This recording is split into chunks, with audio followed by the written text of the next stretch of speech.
Jadi BUMD ini Komisi C sudah melakukan, saya selaku Komisi C sudah melakukan bagaimana BUMD khususnya di Jawa Timur itu melakukan perekrutan profesional, terutama orang-orang yang sesuai dengan bidangnya, apa yang disampaikan Mbak tadi. Karena kalau tidak sesuai dengan bidangnya, apalagi anak-anak muda yang berpotensi mempunyai keahlian di bidangnya direkrut, mereka masih semangat sehingga membangkitkan BUMD ini naik kelas. Sebenarnya kerjasama dengan swasta ini sangat bagus sekali, Mbak, sehingga ada keprofesionalan dari para manajemen. Kalau ada kerjasama itu kan saling mengontrol, Mbak. Yang dari pihak kerjasama itu pasti kan melihat melotot bagaimana kinerja dari BUMD, bagaimana kedepannya seperti kan dipelototi terus. Mereka yang bekerja sama tidak mau, moro-moro bekerja sama pas dibiarkan tidak mungkin kan.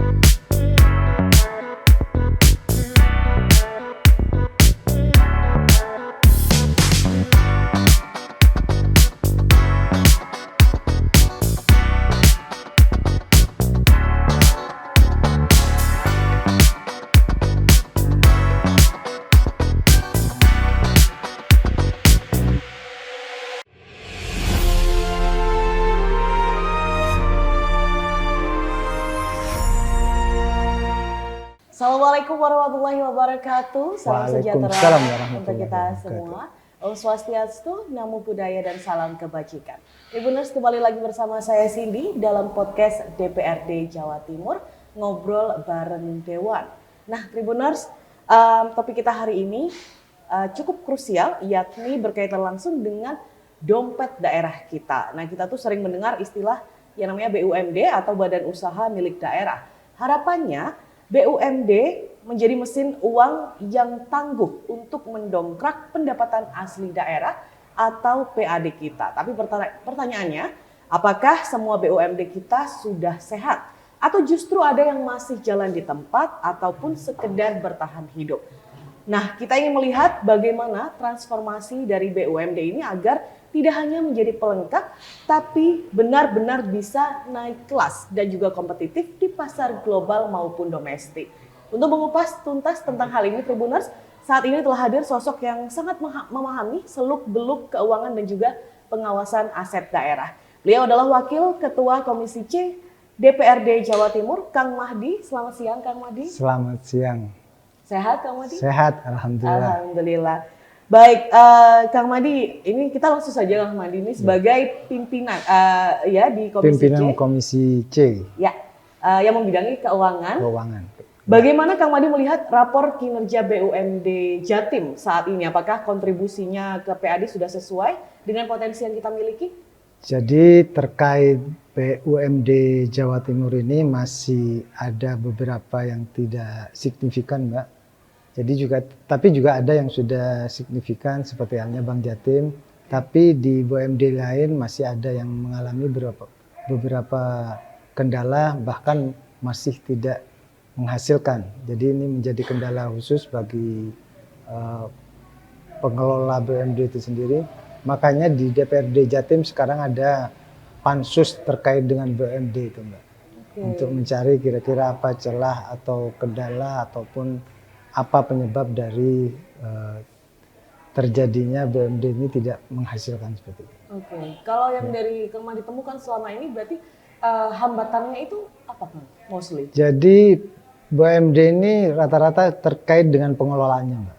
Pengelolaannya yang tidak betul-betul profesional, masih pola lama dan juga mengandalkan permodalan dari provinsi yang selalu minta modal terus.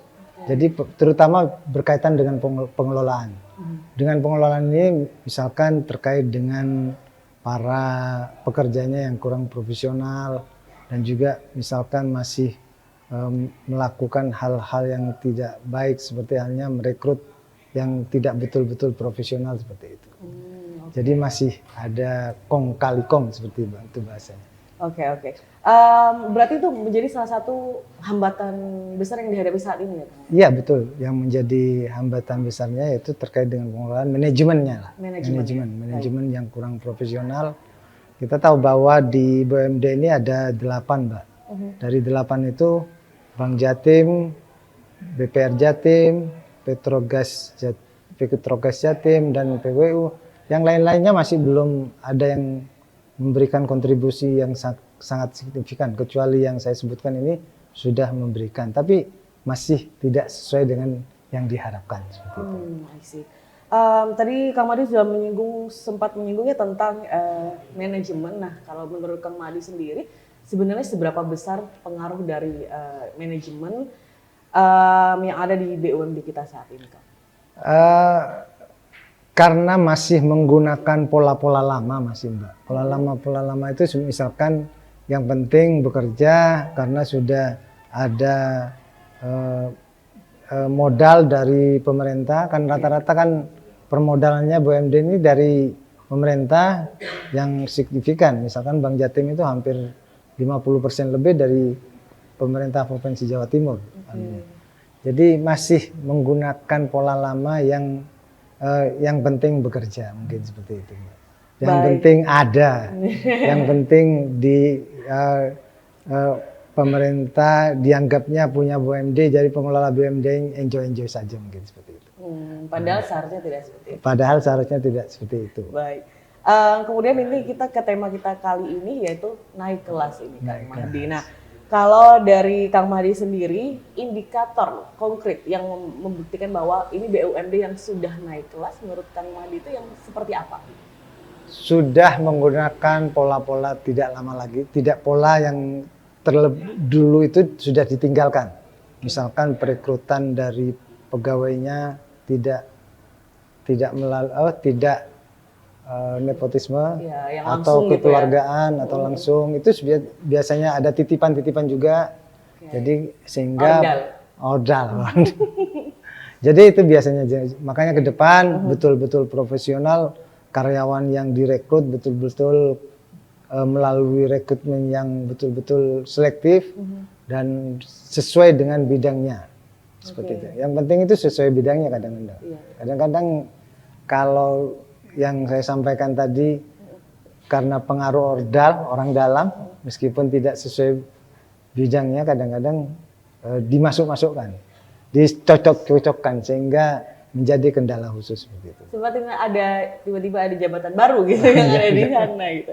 Baik, berarti itu tadi Kang Madi sebut pertama bahwa manajemen itu benar-benar menjadi basic utama ya, Kang ya. Belum di bagian kayak dia sudah menghasilkannya seperti apa, tapi itu betul-betul concern utamanya adalah di manajemen yang benar-benar harus diperbaiki ya. Benar, terutama kalau di BUMD yang selama ini saya awasi, saya pantau, saya lihat. Jadi di manajemen memang, Mbak.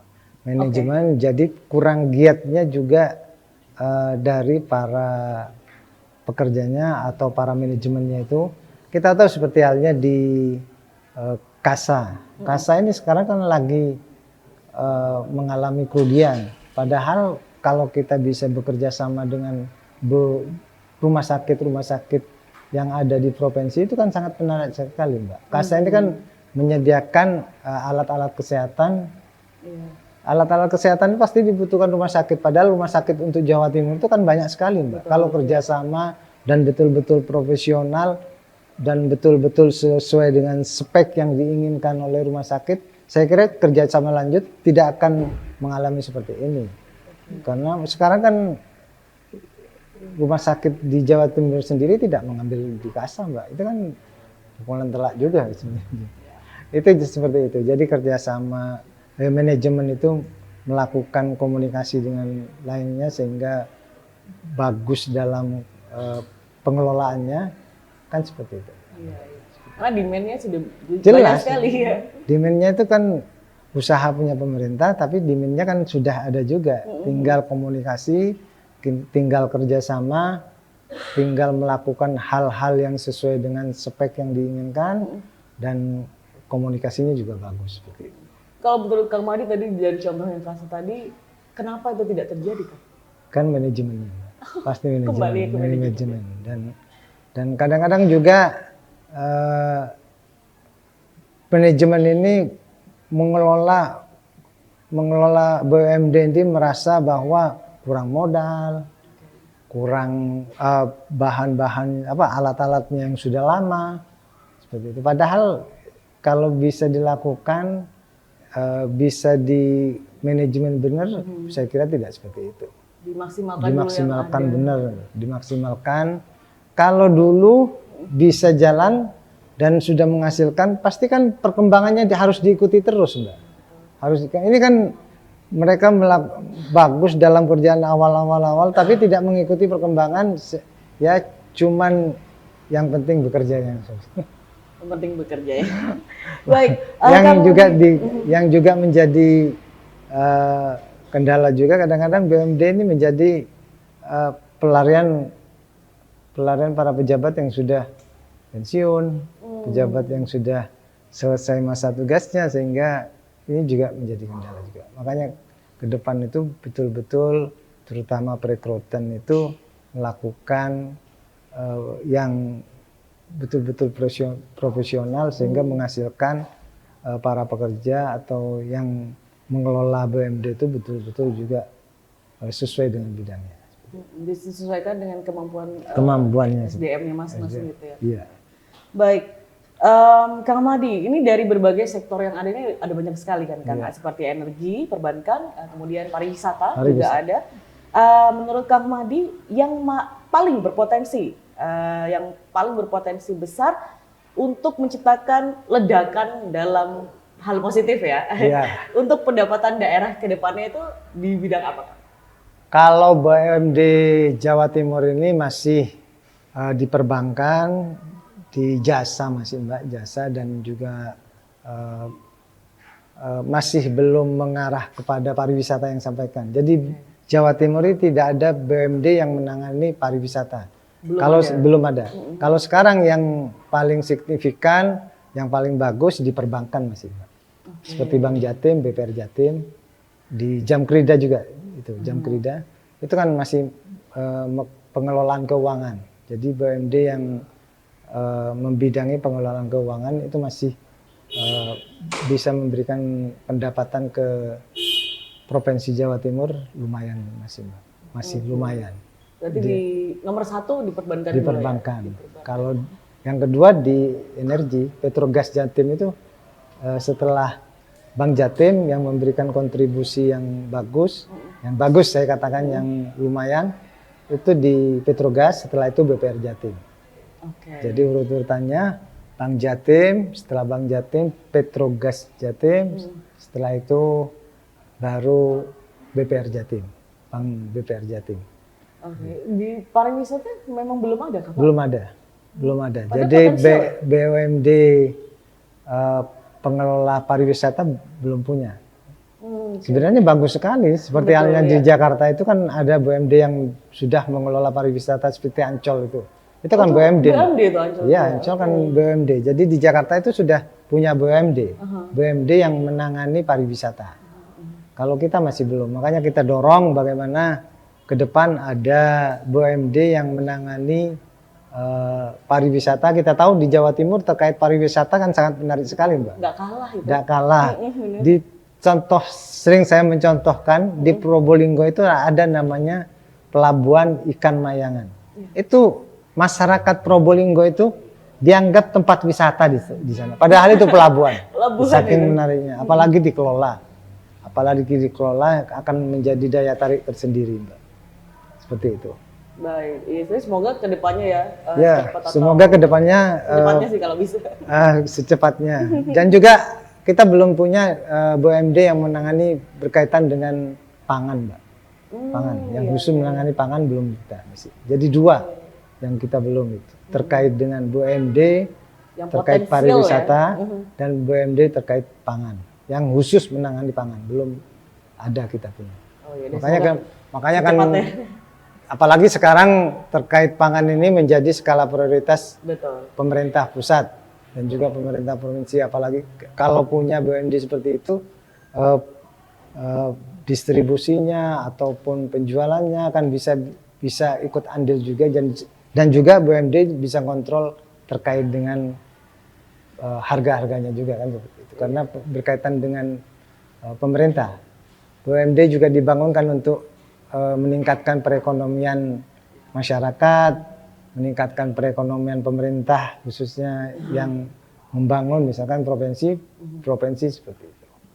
Jadi baliknya juga untuk rakyat juga. Untuk rakyat juga kan. Baik, Kak Mandi, kemudian ini ngomongin di era sekarang itu tidak lepas dari digitalisasi. Iya. Nah, kompetisinya luar biasa di era digitalisasi ini. Menurut Kang Mahdi, seberapa krusial Kang peran inovasi dan juga digitalisasi bagi BUMD supaya tetap relevan di pasar? Kalau terkait digitalisasi ini, Mat, sangat penting sekali, sangat berpengaruh sekali. Seperti halnya di Bank Jatim. Di Bank Jatim itu terkait dengan J-Connect-nya, J-Connect-nya kan pernah mengalami masalah. Yang BIFAS-nya itu kan ada di J-Connect. Itu kan mengalami permasalahan. Kan itu bagian digitalisasi juga, Mbak. Iya, betul. Karena kurang mungkin pengontrolannya atau bagaimanapun kan mengalami juga kerugian yang sangat besar atau pencolongan yang sangat besar waktu itu. Di BIFAS-nya sampai 170 lebih miliar, Mbak. Digitalisasinya di BIFAS-nya waktu itu.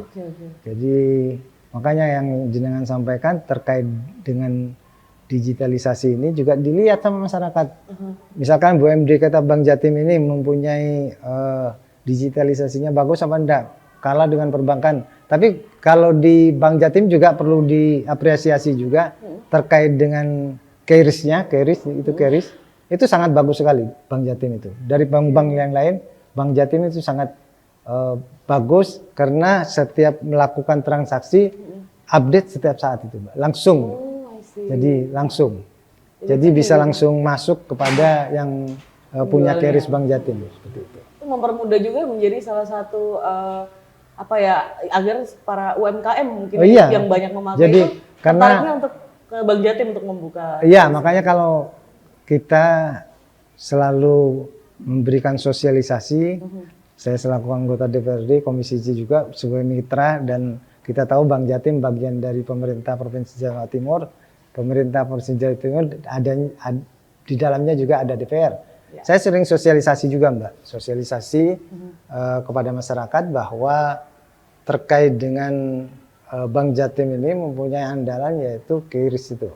Jadi kalau transaksi sekarang langsung masuk, Mbak. Kalau yang lain masih nunggu katanya itu yang disampaikan. Makanya kalau transaksi, karena kita tahu kalau UMKM itu transaksinya kan harus update. Betul ya. Transaksi sekarang itu kan harus nanti kan diambil lagi untuk dibelanjakan kembali. Perputarannya cepat. Jadi dengan KRIS yang cepat itu sangat menguntungkan, tinggal sosialisasi saja ke masyarakat biar masyarakat menggunakan KRIS Bank Jatim. Iya, itu dan juga bisa menjadi percontohan ya ke BUMD lainnya untuk terus berinovasi dan juga bersaing di era digitalisasi. Sekarang ini persaingan di internal, di eksternal itu banyak. Makanya kan BUMD ini bersaing dengan pihak-pihak lain juga. Di internal itu sama-sama pemerintah, misalkan BUMN. Sekarang Bank Jatim malah persaingannya dengan bank-bank pusat sekarang, Mbak. Bank yang bergabung dalam perbankan sekarang itu Danantara ya, Danantara. Himbara. Nah, gabungan bank-bank Himbara itu sudah masuk ke pelosok-pelosok Bank Himbara sekarang. BRI, dan juga ini juga ada wacana bahwa transaksi pemerintahan itu juga melalui Bank Himbara. Kalau seperti itu nanti apalagi pemerintah daerah nanti Mbak bisa mematikan BUMD perbankan yang ada di daerah-daerah nanti, Mbak. Ini kayaknya ada wacana seperti itu. Makanya sekarang ini lagi getol ke pusat untuk memperjuangkan bagaimana Bank Himbara ini tidak melakukan ekspansi ke daerah-daerah, ekspansi untuk merebut transaksi pemerintah daerah. Kalau sampai seperti itu mematikan bank BPD, bank daerah nih, seperti itu. Bukan hanya di Jatim ya, tapi semua. Jadi bukan hanya di Jatim, tapi semua. Ini sudah ada kasak kusuk seperti itu. Makanya kita harus betul-betul bersaing. Ya. Seperti itu, Mbak. Baik, Kang Mahdi, kemudian ini disebutkan bahwa BUMD itu sebenarnya memiliki peran ganda nih, Kang. Yakni melayani publik, itu juga kemudian mencari untung. Nah, dari Kang Mahdi sendiri itu bagaimana Kang caranya untuk memastikan bahwa kedua fungsi ini berjalan seiringan tanpa mengorbankan satu hal aja gitu. Satu pihak. Satu pihak saja, ya betul. Jadi gini Mbak, terkait dengan yang jenengan sampaikan, BUMD kita ini bagaimana sekiranya bisa membangkitkan perekonomian masyarakat. Kalau di kita sekarang ada di BPR Jatim dan di Bank Jatim. Jadi maksudnya itu memberi kemudahan kepada masyarakat, terutama untuk yang berusaha, sehingga berusahanya itu lancar. Bank Jatim juga mendapatkan laba dari orang yang pinjam-pinjam itu. Tapi memberikan kemudahan seperti itu. Seperti halnya di tahun kemarin di BPR Jatim itu ada namanya program Prokesra yang bunganya sangat kecil sekali karena ada subsidi dari pemerintah seperti itu, Mbak. Jadi terkait dengan, jadi BPR Jatim juga mendapatkan keuntungan, tapi masyarakat juga difasilitasi dengan program-program yang ada seperti itu. Jadi memang tidak bisa dikorbankan satu pihak aja ya? Tidak bisa. Kalau misalkan tidak ada hasilnya juga, operasionalnya di BUMD dari mana Mbak juga, dari mana juga kan gitu.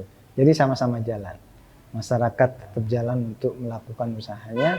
BUMD juga memfasilitasi bagaimana para pelaku usaha itu diberi kemudahan untuk mengakses permodalan. Gitu. Baik. Kemudian Kang Mahdi, nah ini kembali ke yang naik kelas itu tadi, Kang. Untuk naik kelas itu kan butuh energi baru, update dan terus upgrade gitu, Kang. Iya. Nah, seberapa besar, Kang, ruang yang dibuka bagi profesional muda atau talenta kreatif Jawa Timur yang saya rasa sangat banyak sekali nih untuk ikut membenahi manajemen di BUMD? Yang perlu diketahui, BUMD ini kadang-kadang masih ownernya kan kepala daerah, Mbak. Okay. Ownernya, yang bisa dikatakan owner secara kasat tidak nampak.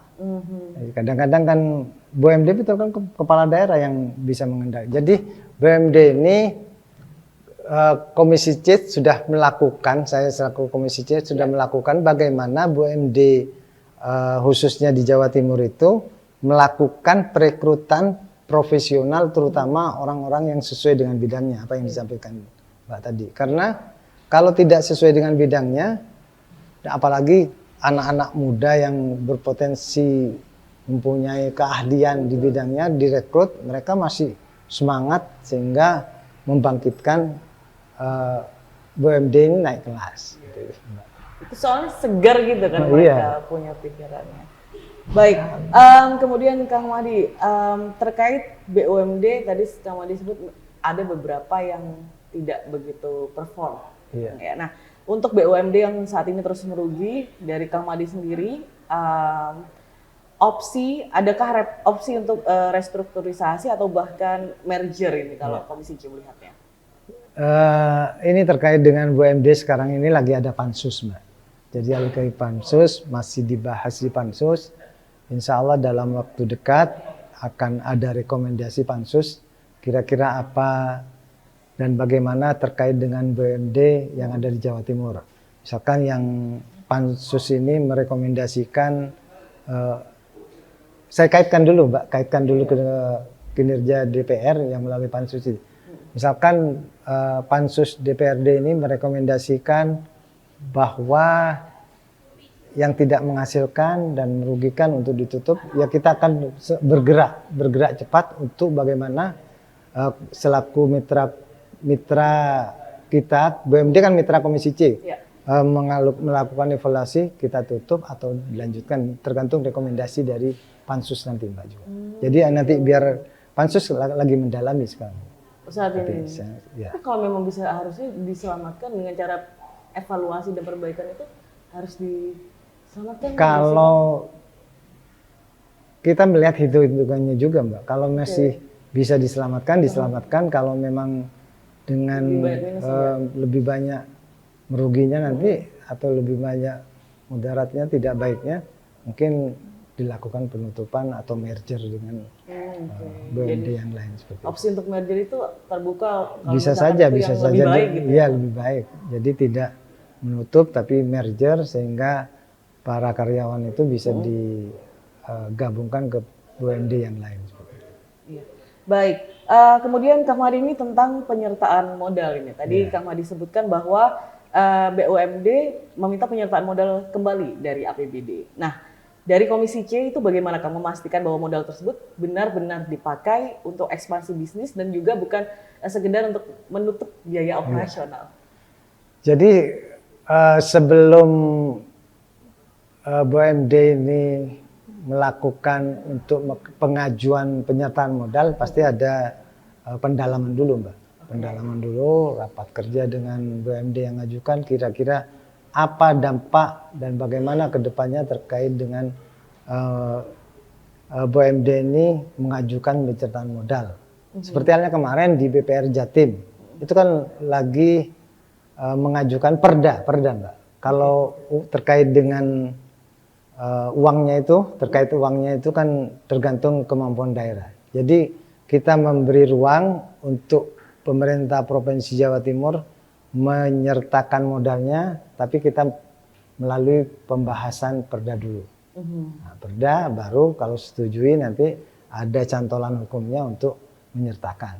Dalam pembahasan itu kita mendalami kira-kira dampak terkait dengan BUMD ini dampaknya seperti apa kedepannya lebih bagus lagi, apa hanya untuk menutup yang kekurangan-kekurangan, kita dalami betul Mbak. Seperti BPR Jatim kemarin kita dalami bahwa memang BPR Jatim untuk kepentingan para pelaku usaha kecil di bawah kita sepakati penyertaan modal 300 miliar tapi belum ada uangnya nih Mbak. Hanya menyepakati dulu. Menyepakati dulu 300 miliar untuk menyertakan modal ke BPR Jatim. Jadi dengan menyertakan modal itu BPR Jatim tidak mencari modal lagi dari luar, tapi sudah ada modal sehingga bunganya kecil untuk para UMKM kan seperti itu. Berkesinambungannya seperti itu. Jadi pembelajarannya seperti itu. Oke. Tapi kalau yang Kang Mahdi lihat selama ini, apakah memang ada yang dilakukan oleh yang memang menggunakan dananya itu untuk menutup operasional itu memang adakah? Ya, kalau Kasa minta penyertaan modal atau minta modal lagi kan dalam rangka untuk menutup, namanya juga rugi Mbak, kan gitu pasti kan. Pasti. Mereka kan juga pengen kita menyertakan modal lagi pemerintah itu. Tapi kalau mereka berikan, kalau mereka rugi, karyawannya belum dibayar, pasti kan untuk menutupi yang ada. Seperti itu.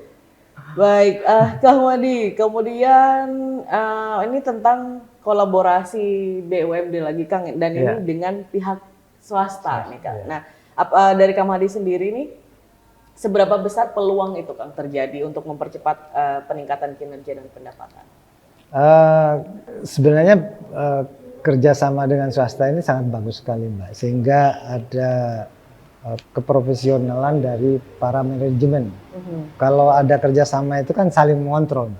Yang dari pihak kerjasama itu pasti kan melotot bagaimana kinerja dari BUMD, bagaimana kedepannya seperti kan dipelototi terus. Mereka yang bekerja sama tidak mau bekerja sama pas dibiarkan tidak mungkin kan. Itu juga bagus. Ke depan memang ada seperti halnya BUMD kita yang menangani sampah itu, itu sudah ada kerjasama dengan swasta, cuman masih tahap pembahasan juga karena belum jalan betul Mbak. Tapi memang ada untuk arah ke kolaborasi itu ya Kang? Iya, ada seperti itu. Baik Kang. Kemudian Kang Mahdi ini untuk mekanisme pengawasan dari Komisi C, Kang, Ya. untuk menjamin pengelolaan BUMD ini nantinya ini tetap transparan dan juga bebas dari praktek inefisiensi. Ya. Itu seperti apa? Komisi C selalu mengawasi BUMD ini, bagaimana BUMD ini betul-betul melakukan sesuai dengan yang diharapkan pemerintah Provinsi Jawa Timur. Kita mengawasi betul, kira-kira kinerjanya bagaimana dan dampaknya kepada yang terkait dengan perekonomian seperti apa dan hasilnya seperti apa dan kontribusi kepada PAD seperti apa, kita awasi terus ya. Terutama juga terkait dengan kinerjanya. Kadang-kadang kan kinerja itu operasionalnya lebih besar daripada hasilnya. Itu juga kita awasi juga, Mbak. Seperti itu. Itu yang minus tadi jadinya ya, Kang, ya. Bisa-bisa seperti itu. Baik, Kang. Kemudian ini kalau misalkan ini BUMD itu yang mengalami sukses untung besar ini, Kang. Iya. Mungkin Kang Madi bisa menjelaskan sedikit ini dampak nyata yang dirasakan langsung nih oleh masyarakat di Jawa Timur. Tadi salah satunya adalah penyertaan modal dengan bunga yang lebih kecil, gitu ya, Kang Madi sudah sebut. Atau mungkin ada contoh yang lain, Kang? Kalau terkait dengan pernyataan modal ini, kita sekarang lagi jam keridan, Mbak. Jam keridan ini. Jam keridan ini kan juga BUMD pemerintah Provinsi Jawa Timur yang lagi mengajukan perda penyertaan modal, sama juga seperti itu. Jadi jam keridan ini kan jaminan, penjaminan. Jadi penjaminan ini diharapkan dengan jam keridan diberikan modal, nanti diharapkan juga penjaminannya itu diharapkan bisa untuk para pelaku UMKM. Jadi pelaku UMKM itu untuk mengakses permodalan lebih mudah ke depannya. Karena ada jam kredit yang bisa menjamin perkreditannya. Seperti itu. Oke, jadi memang pada akhirnya nanti imbasnya akan besar untuk rakyat juga gitu ya? Iya, rakyat juga seperti itu. Baik, terakhir sebagai penutup Kang Mahdi, nih, dari Kang Mahdi sendiri, dari Komisi C nih Kang. Langkah paling mendesak yang harus diambil Pemprov Jatim ini supaya target kontribusi dari BUMD kepada PAD itu benar-benar melonjak nih dalam 1 atau 2 tahun ke depan, memungkinkan atau tidak? Memungkinkan, melakukan pengawasan yang sangat betul-betul langsung kepada manajemennya, karena kita tahu para manajemen ini kadang-kadang tidak melakukan secara profesional. Jadi kalau ada pengawasan secara langsung akan lebih hati-hati, mereka akan lebih melakukan lebih profesional, dan mereka juga melakukan untuk tidak kepentingannya sendiri. Jadi seperti itu. Jadi yang diawasi dari langsung di intinya dulu, iya, di core-nya. Di core ya. Baik, sekali lagi terima kasih Kang Mahdi atas waktunya. Tribuners, terima kasih juga sudah menonton episode kali ini. Kita akan kembali lagi dalam episode selanjutnya, tetap di podcast DPRD Jawa Timur, ngobrol bareng Dewan dengan topik yang tidak kalah menarik lainnya. Saya Cindy dan juga Kang Mahdi pamit undur diri. Wassalamualaikum warahmatullahi wabarakatuh.